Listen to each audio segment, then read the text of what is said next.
लोकशाहीचा बुलंद आवाज, रिपब्लिकन वार्ता महाराष्ट्र। नाशिक जिल्ह्यातील नांदगाव तालुक्यातील मनमाड शहरात मध्यरात्रीच्या सुमारास घडलेल्या घटनेने परिसरात खळबळ उडाली आहे। जमदाडे चौक प्रभाग क्रमांक 10 येथे अज्ञात व्यक्तीकडून लावण्यात आलेल्या आगीत शिक्षकाच्या 3 मोटारसायकली जळून खाक झाल्या।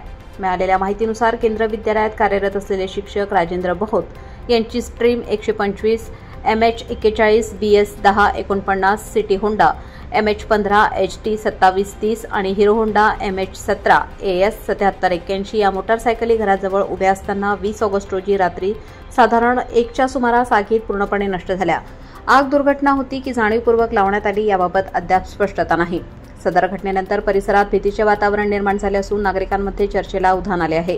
घटनेची माहिती मिळताच माजी नगरसेवक सुधाकर मोरे यांनी घटनास्थळी भेट देऊन पाहणी केली। दरम्यान मनमाड पोलीस निरीक्षक विजय करे यांच्या मार्गदर्शनाखाली पोलिसांनी तातडीने तपास सुरू केला आहे। गुन्हा दाखल करून सीसीटीव्ही फुटेज तसेच स्थानिक नागरिकांचे जबाब नोंदवण्याचे काम सुरू आहे। नागरिकांमध्ये असुरक्षिततेची भावना निर्माण झाल्याने आरोपीचा लवकरात लवकर शोध घेण्याची मागणी जोर धरत आहे। रात्रीच्या सुमारास ही जी घटना घडली, अज्ञात व्यक्तीने जी गाडी पेटली, या संदर्भामध्ये आपण काय बोलणार? मला सकाळी फोन आला राजेंद्र बहोत आमचे मिथून धिंगारे यांचा का असं वार्डामध्ये राजेंद्र बहोत यांच्या 2 टू व्हीलर जाळून टाकल्या कोणी अज्ञात इसमाने, आणि त्याबाबत मी नगरसेवक म्हणून मी आलो तिथं पाहणी केली। बघितलं तर अत्यंत अशा पद्धतीने गाड्या आलेल्या आहे की एक जुनी दुश्मनी असल्या प्रकारचा तो या ठिकाणी असं वाटतंय।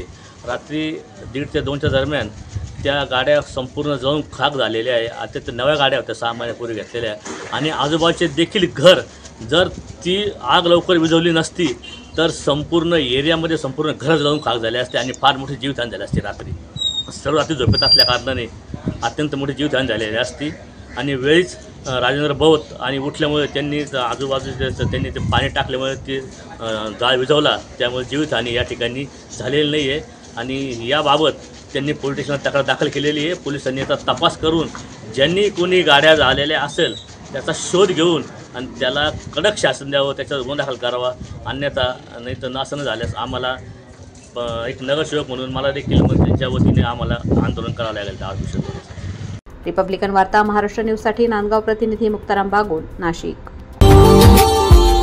Subscribe now and press the bell icon. Never miss an update.